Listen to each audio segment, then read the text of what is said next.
السلام علیکم۔ میں ڈاکٹر رؤف رانا آپ کو خوش آمدید کہتا ہوں۔ آج کی ترقی یافتہ دنیا کے اندر فضا انتہائی آلودہ ہو چکی ہے۔ اس قدر آلودہ ہو چکی ہے کہ بہت سارے لوگ پھیپھڑوں کے مسائل کا شکار ہو رہے ہیں۔ جو لوگ پہلے ہی دمے کا شکار ہیں، بچے ہوں یا بوڑھے ہوں، ان کو یہ بہت زیادہ تکلیف دہ ہے، کیونکہ بار بار انہیں دمے کا اٹیک ہو رہا ہوتا ہے، جس کے لیے بہت ساری ادویات، انجیکشن، اسٹیرائڈز، نیبولائزر کا استعمال کرنا پڑتا ہے، اور یہ خاصا پریشان کن بھی ہوتا ہے۔ آج ذکر کروں گا ایسی چیزوں کے متعلق کہ اگر آپ جس کا استعمال کریں خوراک کے اندر تو آپ دمے کے اٹیک سے ممکنہ حد تک بچ سکتے ہیں۔ اس میں ایسی چیزوں کا ذکر کر رہا ہوں جو antibiotic, antiviral, anti allergic خصوصیت اور اینٹی انفلیمیٹری خصوصیت رکھتی ہیں۔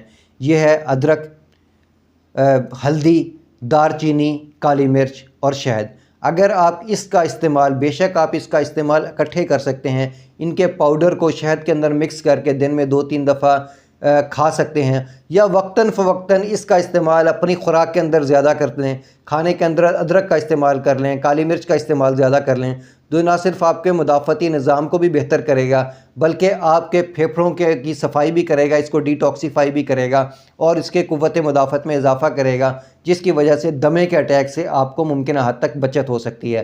اس کا استعمال آپ کسی بھی طریقے سے کر سکتے ہیں، کوئی ضروری نہیں کہ ایک ہی نسخہ ہے آپ نے ان چیزوں کا استعمال کرنا ہے۔ ہلدی کا استعمال آپ روزانہ دودھ کے اندر ملا کر سکتے ہیں، ادرک والی چائے پی سکتے ہیں، کھانے کے اندر ادرک کا استعمال کر سکتے ہیں۔ ان تمام چیزوں کو مکس کر کے ایک سفوف تیار کر لیجئے، شہد کے اندر اوپر چھڑک کر اس کا استعمال کر لیجئے۔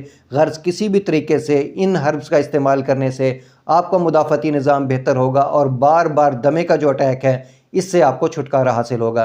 مجھے امید ہے کہ میری یہ معلومات آپ کے لیے فائدہ مند ہوگی۔ اللہ آپ کو اور آپ کے تمام اہل خانہ کو صحت والی زندگی عطا کرے۔ اللہ حافظ۔